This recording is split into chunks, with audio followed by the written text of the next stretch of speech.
জেদ থাকলে সব সম্ভব। জেদ শব্দটা কি শুধু নেতিবাচক? আমরা প্রায়ই শুনি ও খুব জেদি ছেলে বা ওর জেদ খুব বেশি। কিন্তু একটু গভীরভাবে ভাবলে বুঝতে পারি এই জেদই মানুষকে অসাধারণ কিছু করতে সাহায্য করে, যদি সেটি সঠিক পথে ব্যবহার করা যায়। এই জেদই আসলে দৃঢ় সংকল্প। এই জেদই হলো হাল না ছাড়ার মানসিকতা। জীবনে সফল হতে গেলে সবচেয়ে প্রয়োজন কি? প্রতিভা, টাকা, সুযোগ, হয়তো এগুলো দরকার, কিন্তু সবচেয়ে বড় জিনিস হলো অদম্য ইচ্ছা শক্তি এবং জেদ। কারণ প্রতিভা থাকলেও যদি কেউ মাঝপথে হাল ছেড়ে দেয়, তাহলে সে কখনো সফল হতে পারে না। এবার কয়েকটি উদাহরণের মাধ্যমে ব্যাপারটা তুলে ধরা যাক। একটি ছোট শিশু হাঁটা শেখার সময় কতবার পড়ে যায়? একবার, দুইবার, না অসংখ্যবার। কিন্তু সে কি হাল ছেড়ে দেয়? না, সে আবার উঠে দাঁড়ায়। সে অবশ্যই উঠে দাঁড়ায়, হাল ছাড়ে না, কারণ সে চেষ্টা চালিয়ে যায়। এই যে বারবার চেষ্টা করার মানসিকতা, এটাকেই বলে জেদ। আর এই জেদের কারণেই সে একদিন সুন্দরভাবে হাঁটতে শেখে। আরেকটি উদাহরণ দিই, আমাদের পড়াশোনায় ধরুন আপনি গণিতে দুর্বল। প্রথমে একটি অঙ্ক বুঝতে পারলেন না, আপনি কি বই বন্ধ করে দেবেন নাকি বারবার চেষ্টা করবেন? যদি আপনি জেদ করে বলেন আমি পারবই, তাহলে একসময় সেই কঠিন অঙ্ক সহজ হয়ে যায়। কিন্তু যদি প্রথম ব্যর্থতার পরেই আপনি হাল ছেড়ে দেন, তাহলে কখনোই উন্নতি হবে না।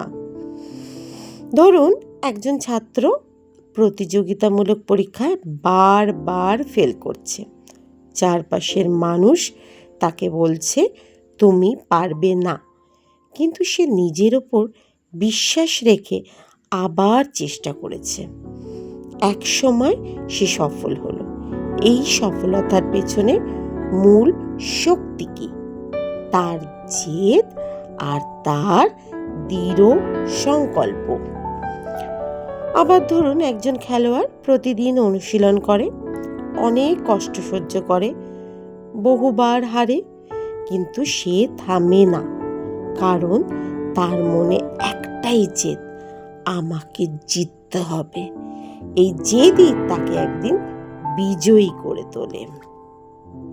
একটি ছেলে খুব গরিব পরিবারে জন্মেছে।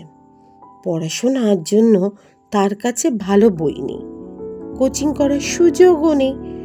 তবু সে থামে না, রাস্তার আলোয় পড়াশোনা করে, অন্যের বই ধার করে, সময়কে সে কাজে লাগায়। তার মনে একটাই জেদ, আমাকে সফল হতেই হবে। অনেক কষ্টের পর সে পরীক্ষায় ভালো ফল করে এবং একদিন বড় চাকরি পায়। এই গল্প আমাদের শেখায়, পরিস্থিতি যতই কঠিন হোক না কেন, জেদ থাকলে তার যে কোনো মানুষ সফল হবেই। একজন ক্রিকেটার বা ফুটবল খেলোয়াড় প্রথম জীবনে অনেকবার দলে সুযোগ পায় না, বারবার বাদ পড়ে। অনেকে তখন খেলা ছেড়ে দেয়, কিন্তু যে খেলোয়াড় জেদ ধরে রাখে সে প্রতিদিন অনুশীলন চালিয়ে যায়। ধরুন সে প্রতিদিন ভোরে ওঠে, প্র্যাকটিস করে, নিজের ভুল ঠিক করে। একসময় তার পারফরমেন্স এত ভালো হয় যে তাকে আর টিম থেকে বাদ পড়তে হয় না। এই জেদই তাকে একজন সফল খেলোয়াড়ে পরিণত করে। একজন বিজ্ঞানী যখন নতুন কিছু আবিষ্কার করতে চান, তখন তিনি প্রথম চেষ্টাতেই সফল হন না। তিনি শতবার, হাজারবার ব্যর্থ হন, কিন্তু তিনি থেমে যান না। ধরুন একটি পরীক্ষায় বারবার ভুল হচ্ছে, কিন্তু কিন্তু তিনি জেদ করে বলেন, আমি কারণটা খুঁজে বের করবই। এই জেদই একদিন তাকে সফল আবিষ্কারের দিকে নিয়ে যায়। একজন ব্যক্তি নতুন ব্যবসা শুরু করলেন। প্রথম বছরই তার অনেক ক্ষতি হলো। লোকজন তাকে বলেছে এই ব্যবসা তার দ্বারা সম্ভব নয়। এখন যদি তিনি ভয় পেয়ে ব্যবসা বন্ধ করে দেন তাহলে সব শেষ। কিন্তু তিনি যদি জেদ করে নিজের ভুলগুলো বিশ্লেষণ করেন, নতুন পরিকল্পনা করেন, তাহলে এক সময় সেই ব্যবসায় সফল হতে পারে। আমরা দৈনন্দিন জীবনে ছোট ছোট কাজেও হাল ছেড়ে দিই, যেমন সাইকেল চালানো, সাঁতার শেখা, গান শেখা। প্রথমে খুব ভয় লাগে, বারবার ভুল হয়, কিন্তু যদি আমরা জেদ করে বলি আমি শিখবই, তাহলে এক সময় সেই কাজ আমাদের কাছে খুব সহজ হয়ে ওঠে। ইতিহাসে আমরা যত সফল মানুষের গল্প পড়ি, তাদের সবার মধ্যেই একটি জিনিস কমন দেখতে পাই। সেটা কি? সেটি হলো তাদের অদম্য জেদ। তারা বারবার ব্যর্থ হয়েছে, কিন্তু থেমে যাননি, বরং প্রতিটি ব্যর্থতাকে তারা নতুন শিক্ষা হিসেবে নিয়েছেন। তার ফলে তারা সফল ব্যক্তিতে পরিণত হয়েছেন। তাই এই সফলতা পেতে গেলে অনেক ব্যর্থতার মুখাপেক্ষী হতে হয়। তখন হাল না ছেড়ে দিয়ে জেদটাকে ধরে রাখতে হয়, তবেই নিজেকে সফল করা যায়। তবে এখানে একটি গুরুত্বপূর্ণ বিষয় মনে রাখতে হবে, সঠিক জেদ আর ভুল জেদের মধ্যে পার্থক্য। ভুল জেদ কি? যখন আমরা নিজের ভুল বুঝেও সেটি ছাড়তে চাই না, সেটি হলো ভুল জেদ।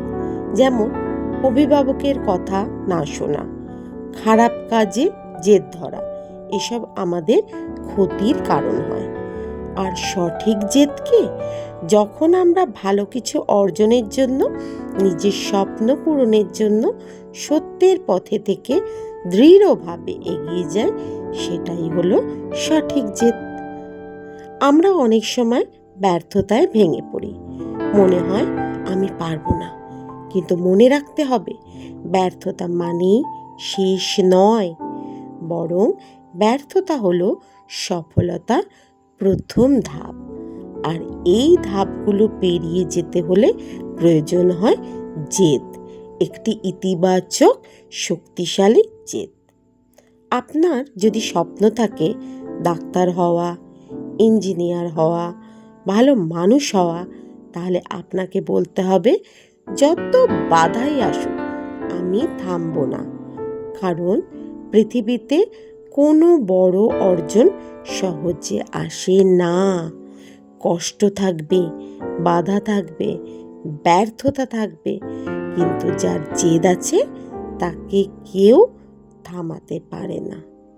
শেষে যেটা বলার সেটা হলো, জেদ মানে শুধু একগুঁয়েমি নয়, জেদ মানে নিজের লক্ষ্য পূরণ না হওয়া পর্যন্ত হাল না ছাড়া। তাই আসুন আমরা সবাই আজ থেকে একটি ভালো জেদ গড়ে তুলি, ভালো মানুষ হওয়ার জেদ, স্বপ্ন পূরণের জেদ এবং জীবনে সফল হওয়ার জেদ।